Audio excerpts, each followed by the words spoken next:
اعوذ باللہ من الشیطان الرجیم بسم اللہ الرحمن الرحیم رب اشرح لی صدری ویسر لی امری واحلل عقدۃ من لسانی یفقہوا قولی رب یسر ولا تعسر وتمم بالخیر اللہم لا سہل الا ما جعلتہ سہلا وانت تجعل الحزن اذا شئت سہلا رب زدنی علما رب زدنی علما رب زدنی علما آمین یا رب العالمین۔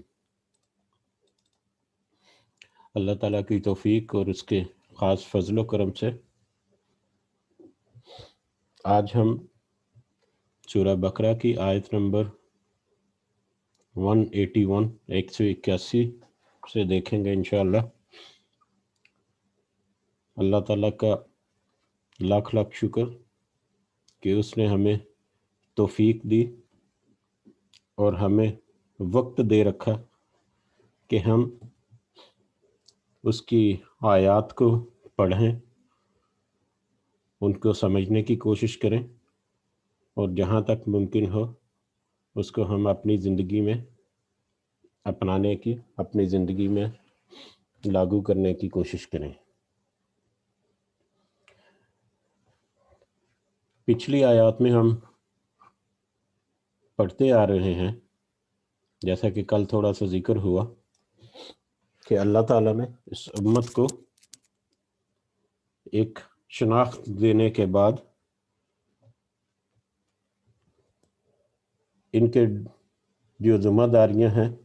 وہ بھی کھول کھول کر بیان کر دیں، اور ان ذمہ داریوں کی لسٹ ون بائی ون تھوڑی تھوڑی کر کے ہمارے سامنے آ رہی ہے۔ اگر وہ لوگ جنہوں نے سورہ بقرہ شروع سے یا کافی دنوں سے ساتھ ساتھ ہمارے چل رہے ہیں، وہ لوگ یہ نوٹ کریں گے کہ یہ جو ذمہ داریاں ہمیں دی گئیں، یہ امت محمدی کو صلی اللہ علیہ وسلم، پچھلی جو امتیں تھیں یا پچھلے جو قومیں تھیں یا پچھلے جو مذاہب تھے، پچھلے نبیوں کی جو قومیں تھیں، ان کے ساتھ بھی تقریباً ملتے جلتے ہی احکامات تھے ان کے لیے بھی، ٹھیک ہے، لیکن انہوں نے روگردانی کی، انہوں نے اپنے نبیوں کی تکذیب کی، انہوں نے اللہ کے احکامات کی تکذیب کی، اور ان کے لیے بہت ساری دنیا میں اور آخرت میں ان کو بھگتنا بھی پڑا۔ تو ہم آج جس مقام پر ہیں، ہمیں یہ دیکھنا چاہیے، اللہ تعالیٰ نے جو ہمیں کھول کھول کر نشانیاں بیان کی کہ پچھلی امتیں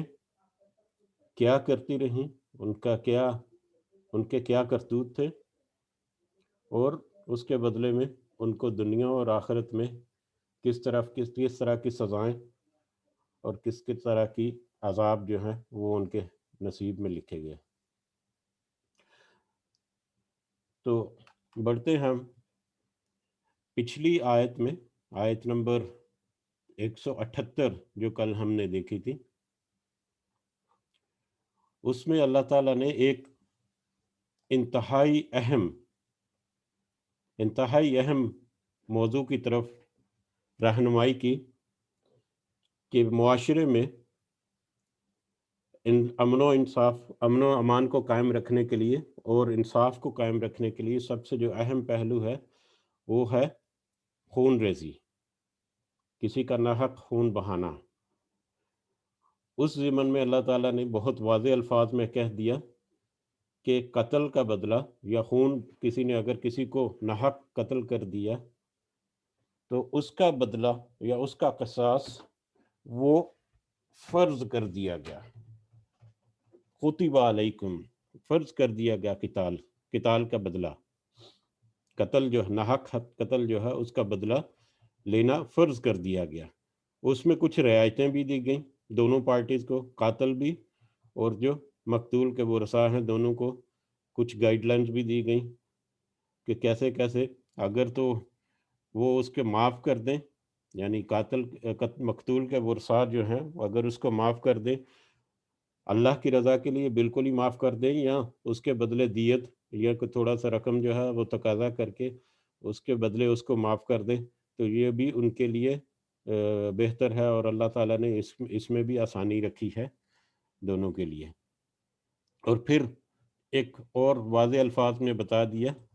وَلَكُمْ فِي الْقِصَاصِ حَیَاتٌ، کہ تمہارے لیے قصاص میں ہی زندگی ہے، بدلہ لینے میں، قتل کا ناحق قتل کا بدلہ لینے میں ہی زندگی ہے۔ اور ہم اگر تحقیق کریں اور جستجو کریں کہ ہمیں اندازہ ہوگا کہ وہ معاشرے جہاں پر امن و امان نہیں، جہاں پر قتل و غارت اور خون ریزی جو ہے عام ہے، وہاں پر کبھی بھی انصاف قائم نہیں ہوا۔ اور اس کی سب سے بڑی وجہ یہی ہے کہ جو مقتول، جو قاتل ہیں، جو ناحق قتل کرتے ہیں، جو خون ریزی کرتے ہیں، جو دنگا فساد کرتے ہیں، ان کو قانون کا کوئی خوف نہیں، ان کو قانون کا کوئی ڈر نہیں۔ ان کو پتہ ہے کہ ہم آرام سے چھوٹ جائیں گے، اور ہم مطلب اثر و رسوخ والے ہیں، اور ہمارے لیے تو کوئی مشکل نہیں ہے۔ تو یہاں پر قانون کی سختی، اور قانون جو بھی ہے اس کو سخت طریقے سے امپلیمنٹ کرنا معاشرے میں، اس کی بھی اہمیت اور ضرورت جو ہے نا، اس کو وہ اجاگر ہوتی ہے۔ صرف قتل کا ہی نہیں،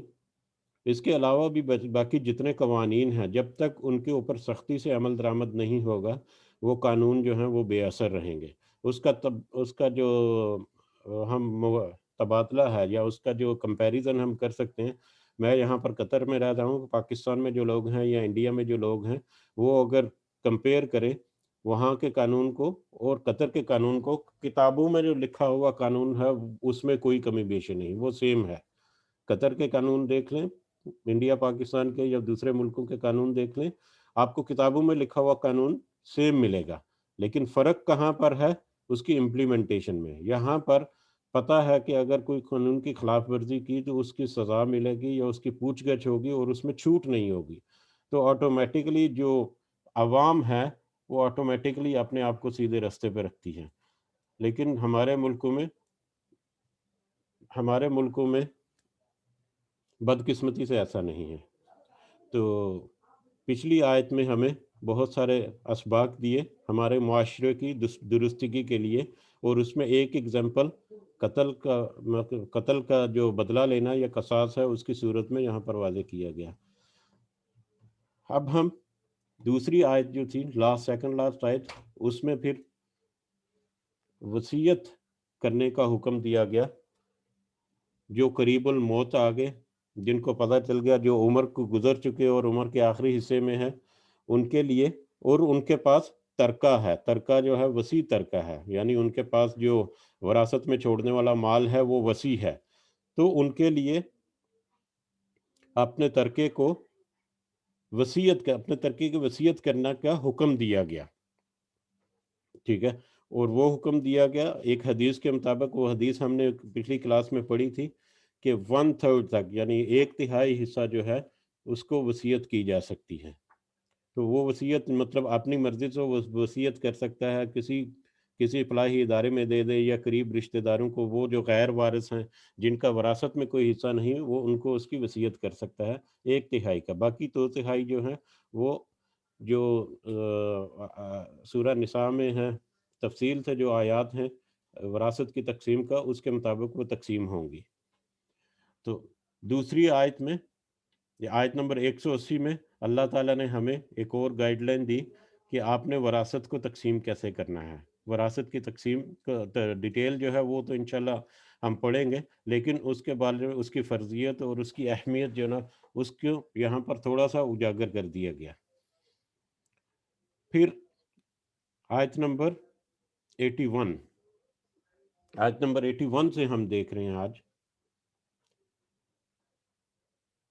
آیت نمبر 180 میں دیکھا کہ وصیت کرنا جو ہے، اب وصیت جب بھی کی جائے گی تو ظاہر ہے کسی کو وکیل بنا کر کی جائے گی، یا کسی کو گواہ بنایا جائے گا، یا کسی کو بیان کر دیا جائے گا کہ میری موت کے بعد یا میرے مرنے کے بعد میرے بعد جائیداد کا اتنا حصہ، یا یہ کام تم نے کرنے ہیں، اور یہ کام مطلب اس طرح سے انجام دینے ہیں، یا میرے جائیداد کا اتنا حصہ جو ہے وہ ایسے اس طرح سے لوگوں کو، یا اس طرح کی فلاحی ادارے یا جو بھی ہے اپنی وصیت وہ کرنی ہے۔ اب وہ بندہ جو وصیت کو لے رہا ہے، جس کے ذمہ میں آ رہا ہے کہ وصیت کیسے امپلیمنٹ کرنی ہے، اس کے بارے میں اب تھوڑا سا ذکر ہے۔ اعوذ باللہ من الشیطان الرجیم۔ فمن، تو جو کوئی بدلہ، بدل دے اسے، جو کوئی بدل دے اسے، بعد، اس کے بعد، بعد ما، اس کے بعد جو سمعہ، اس نے سنا، اس نے سنا اس کو، یعنی وہ جو وصیت کی ہے اس نے جو اس کو سنا، تو اس کے بعد جو اسے بدل دے، فَإِنَّمَا، تو بے شک، اسمہ، گناہ اس کا گناہ، علی الذین، اس پر ہے جو، اس شخص پر ہے جو یبدلونہ، جو اس کو بدل دیتے ہیں، ٹھیک ہے۔ ان اللہ، بے شک اللہ، سمیع، سننے والا ہے، علیم، خوب جاننے والا ہے۔ اب یہاں پر معاشرے میں ایک اور جو بدعنوانی ہے، یا ایک اور جو گمراہی ہے، ایک اور جو معاشرے میں ظلم ہوتا ہے، اس کی نشاندہی بھی کی گئی۔ اور اگر ہم وسیع معنوں میں اس کو اپنے معاشروں میں دیکھیں تو ہمیں بہت ساری مثالیں مل جائیں گی کہ ایک بندہ جس نے وصیت کری، جس نے وصیت کی کہ میرے مرنے کے بعد میری جائیداد کا، یا میرے پیسے کا، یا میرے جو ترکہ ہے اس میں سے اتنا حصہ اس ادارے کو دے دو، اتنا حصہ اس قریبی رشتہ دار کو دے دو، تو اتنا، وہ جو بھی وصیت ہے مرنے کے بعد اس وصیت میں تبدیلی کر دی جاتی ہے، یعنی جس کو وصیت کی گئی، یا اس کے ارد گرد جو لوگ ہیں جو سن رہے ہیں، جن کی ذمہ داری ہے کہ اس کی وصیت پر عمل درآمد کرانا ہے، وہ اس میں کوئی نہ کوئی تخریف کر دیتے ہیں، کوئی نہ کوئی بدل کر دیتے ہیں، کیونکہ مطلب وہ بندہ جو ہے وہ تو اللہ کے پاس چلا گیا، آپ نے جو بھی اعمال ہیں ان اعمال کو سمیٹا، اپنا جو بھی زیادہ رہا تھا اس کے پاس اس نے پیک اپ کیا، وائنڈ اپ کیا، اور اس نے فلائٹ پکڑی اور اللہ کے راستے پر نکل گیا۔ اب وہ اللہ جو ہے اس کے عمل اور اس کی نیتوں کے مطابق اس کے اجر جو ہے، اس کا اجر یا اس کی سزا، جیسے بھی اس کو بدلہ ملے گا، وہ تو پھر اللہ کے پاس ہے۔ لیکن اب اس نے جو قول و عمل چھوڑ دیا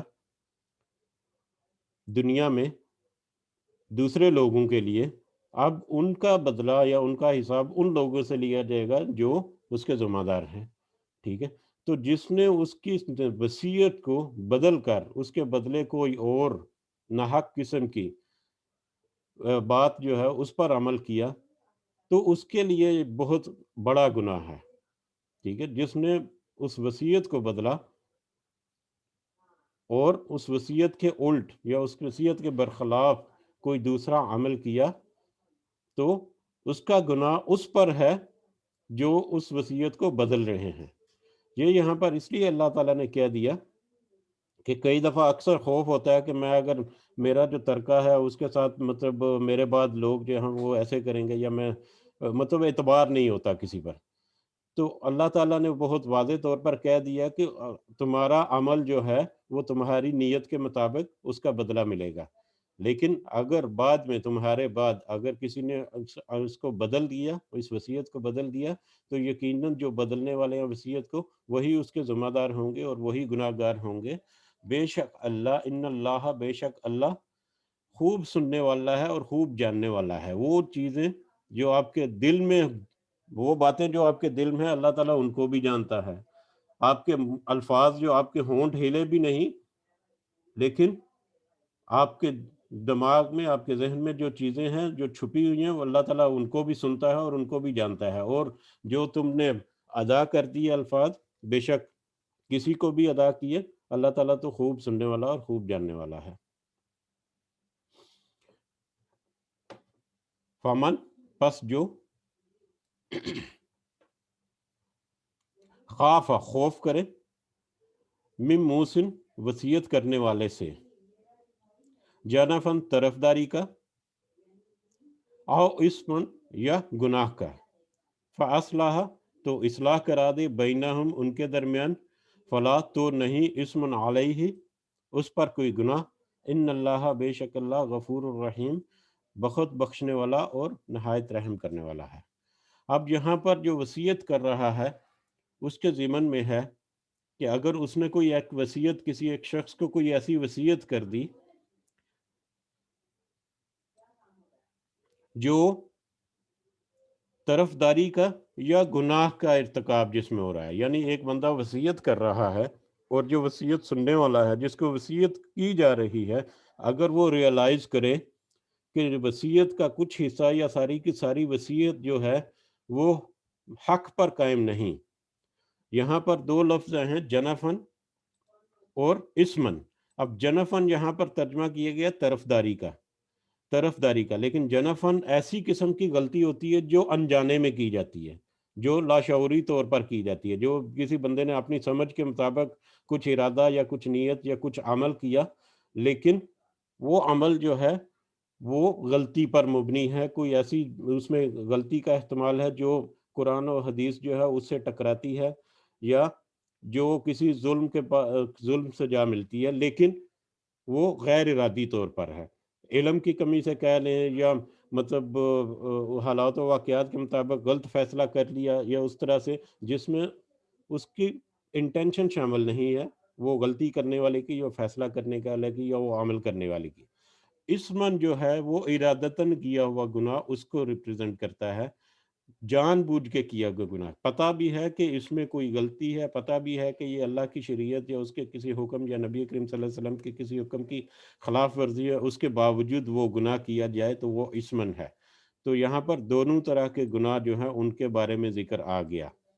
اب جو وصیت سننے والا ہے، جس کو وہ شخص وصیت کر رہا ہے کہ ٹھیک ہے ابھی میرے مال کا اتنا ترکہ جو ہے ایسے ایسے خرچ کر دینا ہے، تو اب وہ سننے والا جو ہے اس کو لگے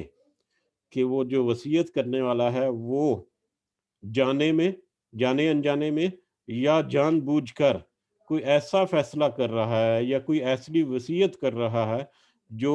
اللہ کے کسی حکم سے ٹکراتی ہے، جو شریعت کے برخلاف ہے، یا جس کا نتیجہ جو ہے وہ کوئی اچھا نہیں آنے والا، اس کو محسوس ہو جائے جب، تو اس صورت میں اس کے اوپر یہ ذمہ داری ہے، وہ جو شخص جو وصیت سن رہا ہے، یہ وصیت لے رہا ہے، اس کے اوپر یہ ذمہ داری ہے کہ فَأَصْلَحَ، تو وہ اصلاح کر دے، فَأَصْلَحَ تو وہ اصلاح کر دے بَيْنَهُمْ ان کے درمیان. اب یہاں پر دو صورتیں ہو سکتی ہیں. ایک صورت تو یہ ہے کہ جب وہ وصیت کر رہا ہے، جب اس نے وصیت کی اس کی زندگی میں ہی اس کو ریئلائز ہو گیا کہ اس نے جو وصیت کی ہے اس شخص نے، اس میں کوئی کمی یا کجی ہے، یا اس میں کوئی ناحق کسی کی حق تلفی کا احتمال ہے، یا کچھ اس طرح کا معاملہ ہے، تو اس کی زندگی میں ہی اس کے رابطہ کر کے اس کو اصلاح کر دے، اس کی درستگی کر دے. ٹھیک ہے. یا اگر وہ آدمی جو ترکہ چھوڑ کر مر گیا، جو فوت ہو گیا، اگر اس کی وفات کے بعد اس کو لگا کہ اس کی وصیت میں کوئی ایسی کمی کجی رہ گئی ہے جس سے اس شخص جو شخص وفات پا گیا، اس شخص کی کوئی ایسے گناہ کا ارتکاب ہو رہا ہے جو اگر وہ امپلیمنٹ کرے گا تو یقیناً وہ گناہ ہی شمار ہوگا، تو اس صورت میں وہ اس کو درست کر سکتا ہے، اس کو اصلاح کر سکتا ہے،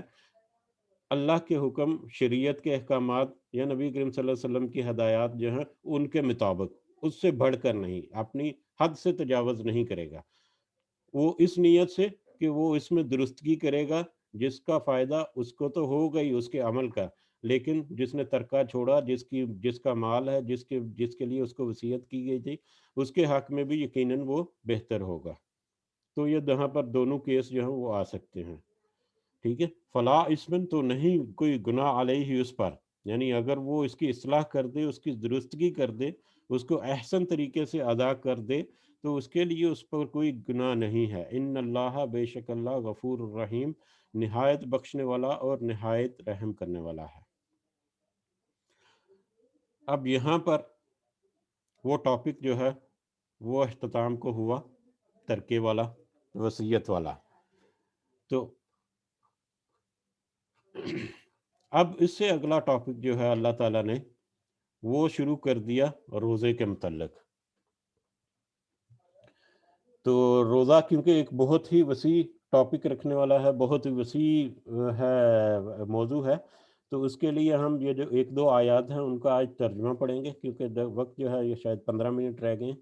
تو اس کا ترجمہ پڑھیں گے.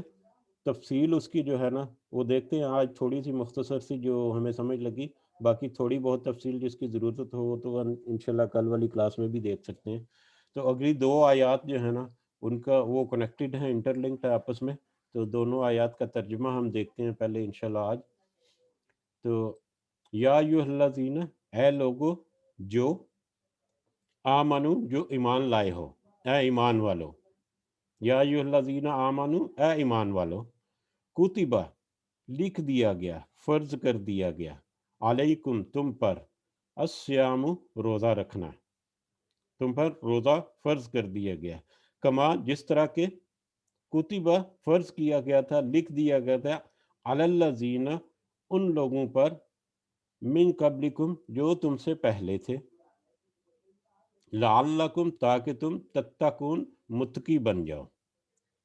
اے ایمان والو، تم پر روزے فرض کر دیے گئے، تم پر روزہ فرض کر دیا گیا اسی طرح جس طرح تم سے پہلے لوگوں پر، جو تم سے پہلے قوموں پر تھا، تاکہ تم متقی بن جاؤ۔ ایام معدودات، دن گنتی گنے چنے، گنتی کے چند دن، گنے چنے چند دن۔ فمن پس جو، تو کوئی جو، کانا ہو، منکم تم میں سے، مریضاً مریض، بیمار، آؤ علی سفرن یا سفر پر، مسافر، فعدتن تو گنتی پوری کرنا، من ایامن دنوں میں سے، اخر دوسرے، تو دوسرے دنوں میں سے گنتی پوری کرنی ہے۔ یعنی اگر تم میں سے کوئی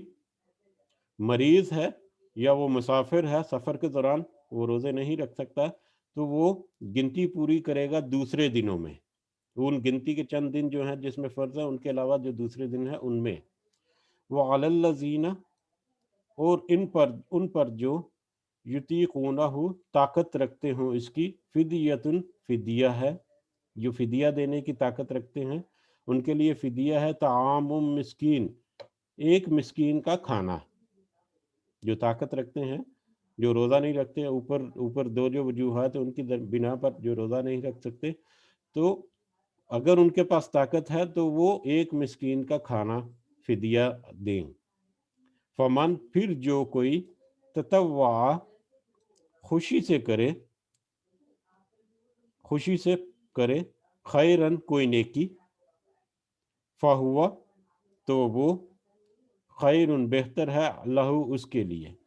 تو جو کوئی خوشی سے کوئی نیکی کرے، کوئی خوشی سے کوئی نیک عمل کرے، تو وہ اس کے لیے اس سے بہتر ہے۔ خوشی سے مطلب یہ ہے کہ جو منیمم اللہ تعالیٰ نے بیان کیا پچھلے آیت کے پچھلے حصے میں، کہ وہ ایک مسکین کا کھانا کھلا دے، لیکن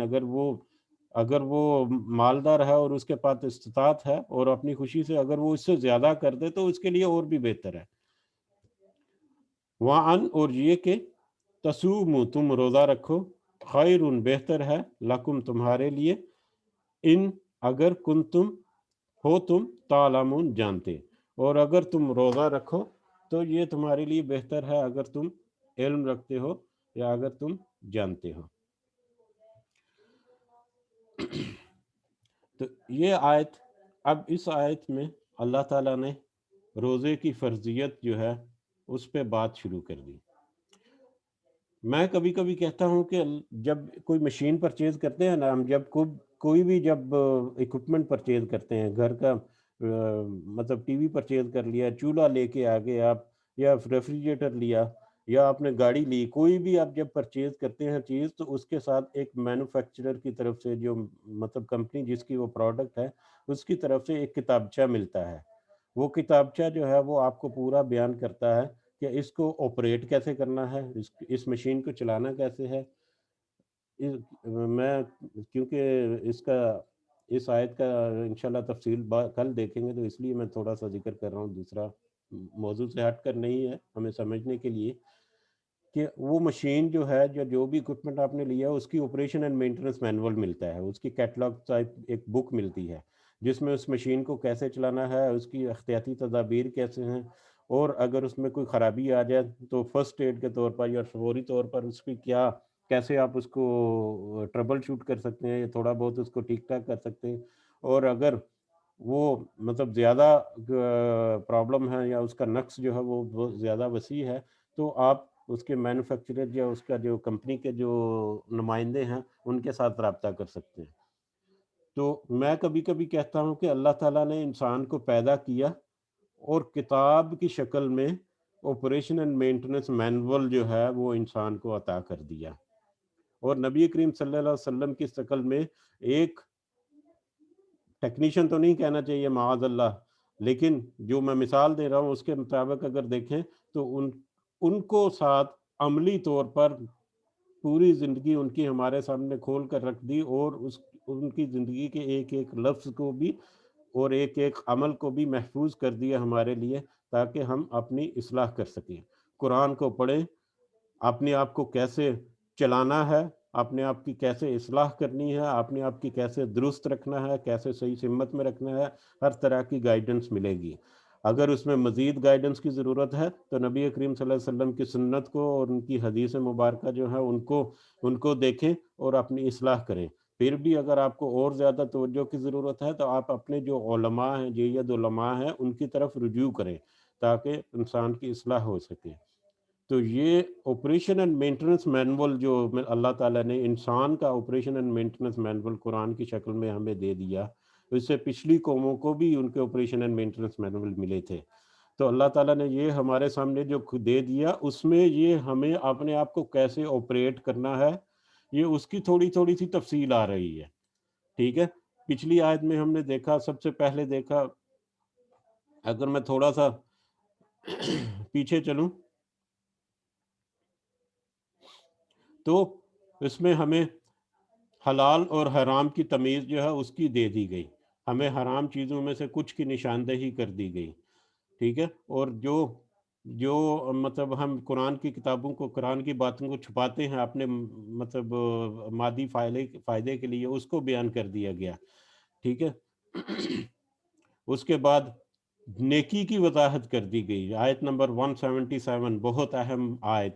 آیت، اس کی تفصیل ضرور پڑھیں کہ حقیقت میں نیکی کیا ہے. اگر آپ ظاہری طور پہ کوئی عمل کر رہے ہیں، اس کا نیکی سے کوئی تعلق نہیں. نیکی تو وہ ہے جو آپ کے اپنے عمل سے اور آپ کی اپنی نیت سے کی گئی ہے. ٹھیک ہے، اور مال کو خرچ کریں، اس مال کو خرچ کریں جس سے آپ محبت کرتے ہیں، اور زکوٰۃ دیں، یعنی زکوٰۃ جو آپ کے اوپر فرض ہے وہ بھی آپ دیں، اور زکوٰۃ کے علاوہ جو مال دوسرے صدقات و خیرات ہیں وہ بھی آپ کریں، وہ بھی آپ کے اوپر ذمہ داری ہے. تو اس کے علاوہ قصاص جو ہے پچھلی آیت میں ہم نے پڑھا، جو آج بھی تھوڑا سا ذکر ہوا، کہ قتل کا بدلہ قتل، تاکہ معاشرے میں امن و امان اور انصاف قائم ہو سکے. اور اس کے بعد جائیداد کی تقسیم، اب یہ اس کی ڈیٹیل جو ہے سورہ نساء میں آنے والی ہے. اور اس میں بدقسمتی سے ہمارے معاشرے میں اتنی کمیاں اور کوتاہیاں، اور اتنا وہ ہمارے معاشرہ جو ہے وہ اس حکم سے انحراف کرتا ہے کہ اللہ تعالیٰ ہمیں معاف کرے، اور اللہ تعالیٰ ہمیں اس کی اصلاح کرنے کی کوشش کرے. اللہ مطلب ہمت اور توفیق دے. تو پھر اس کے بعد اب روزے کا ذکر آ گیا. تو یہ تھوڑی تھوڑی سی چھوٹی چھوٹی سی باتیں سب کے سب ہمیں اپنی زندگی میں اپنانے کا حکم ہے، جہاں تک ممکن ہو، جیسے جیسے ممکن ہے. اور ان سب ظاہری اعمال کے ساتھ ساتھ آپ کی نیت کا موجود ہونا ضروری ہے. اب یہ روزے کا ٹاپک جب ہم ڈیٹیل سے دیکھیں گے انشاءاللہ، تو اگر کسی نے روزہ دنیا کو دکھانے کے لیے رکھ دیا تو اس نے روزہ نہیں رکھا. پچھلی آیت میں ہم نے آیت البر، جو نیکی کی آیت، نیکی کی حقیقت والی آیت تھی، اس میں یہ بہت واضح تھا کہ آپ کے ظاہری عمل کوئی معنی نہیں رکھتے جب تک آپ کی نیت اور آپ کا جو خالص آپ کا ارادہ ہے اللہ تعالیٰ کی رضا حاصل کرنے کا، جب تک آپ کے پاس وہ نہیں ہے. تو میں ایک دفعہ پھر گزارش کروں گا کہ یہ جو آیات ہیں، ان کے ایک ایک لفظ کو آپ ضرور تھوڑا تھوڑا سا وقت نکالیں. بے شک رات کو سونے سے پہلے کسی بھی وقت دن میں آپ کوشش کریں کہ اس میں تھوڑی سی تحقیق اپنی طرف سے کریں. تو انشاءاللہ میں نے جو سمجھ رہا ہوں، یہ کلاس لے کے مجھے جو سمجھ آ رہی ہے وہ یہی ہے کہ جب تک آپ خود تحقیق نہیں کریں گے، صرف دوسروں کی سنی سنائی باتوں کے اوپر رہیں گے، بے شک وہ ٹھیک کہہ رہے ہیں یا غلط، میں یہ نہیں کہہ رہا. مطلب میں ہو سکتا ہے میں کوئی ایسی بات کر دوں معاذ اللہ غیر ارادی طور پر جو مطلب ٹھیک درست نہ ہو. تو اگر آپ اپنی تحقیق بھی رکھیں گے تو آپ کو یقیناً اندازہ ہوگا کہ میں جو کہہ رہا ہوں کہ وہ ٹھیک ہے کہ غلط ہے. اللہ تعالیٰ نے بہت واضح انداز میں پچھلی آیات میں ہم نے پڑھ لیا کہ ہم سے پچھلی قومیں جو ہیں، یا خاص کر یہود کا ذکر ہوا کہ ان میں سے کچھ لوگ ایسے ہیں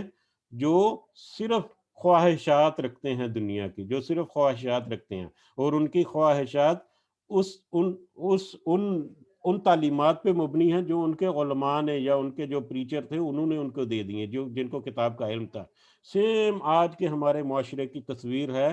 کہ جو کتاب کا علم جنہوں نے رکھا ہوا ہے، جنہوں نے قرآن اور حدیث کو پڑھا ہوا ہے، وہ اس کو اپنے تک ہی محدود کیے ہوئے ہیں، اور ان کے جو اتباع کرنے والے ہیں، جو ان کے جو نیچے جو ان کو سنتے ہیں، انہوں نے بھی کبھی کوشش نہیں کی کہ قرآن میں یا حدیث میں کیا لکھا ہوا ہے۔ انہوں نے جو اپنے علماء سے سنا، خطبے میں سنا، کانفرنس میں سنا، یا جہاں پر بھی کوئی ویڈیو آڈیو لگا کے سن لیا،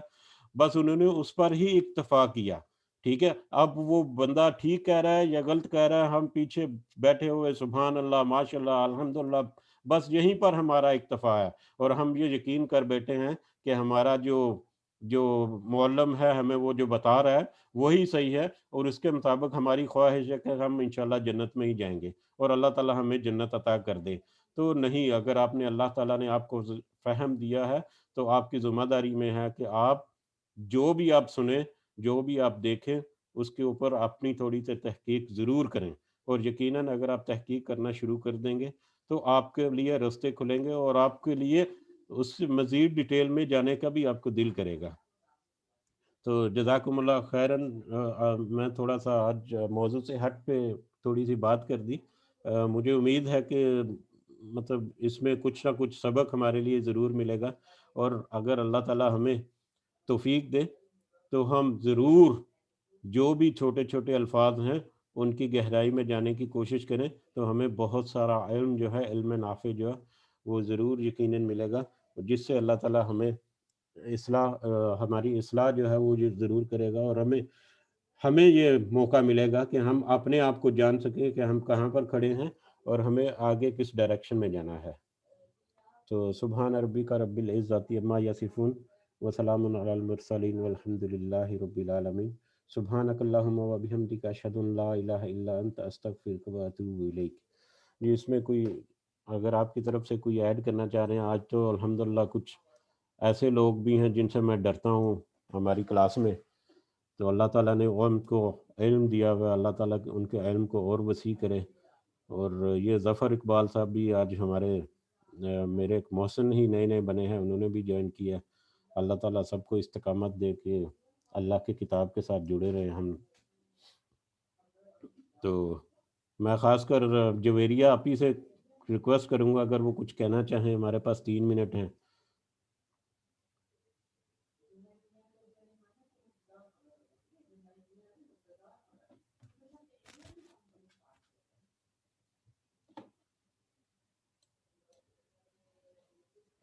ہیلو، میری آواز پہنچ بھی رہی ہے کدھر کہ نہیں؟ جی جی بھائی، آپ کی آواز پہنچ رہی ہے۔ السلام علیکم ورحمۃ اللہ وبرکاتہ۔ وعلیکم السلام ورحمۃ اللہ وبرکاتہ۔ ماشاء اللہ، اتنے مجھے توفیق نہیں ہوتی کہ میں آپ کی یہ ماشاء اللہ جو کلاس آپ نے سٹارٹ کیے لے پاؤں، لیکن اتنے سادہ الفاظ میں اور اتنی اچھی طرح آپ نے ہر چیز اتنی اچھی ایلیبریٹ کی ہے، اتنی اچھی ایکسپلین کی ہے۔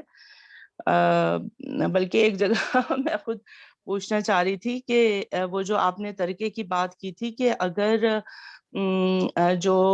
جس کو وصیت کرنے کے لائق بنایا ہے، جو فوت شدہ شخص ہے، اگر تو اس نے کسی کو وصیت، ہمارے خاندانوں میں یا ہماری فیملیز میں، میرے ہاں تو ایسے ہی ہوتا ہے کہ کوئی وصیت نہیں کی جاتی ہے،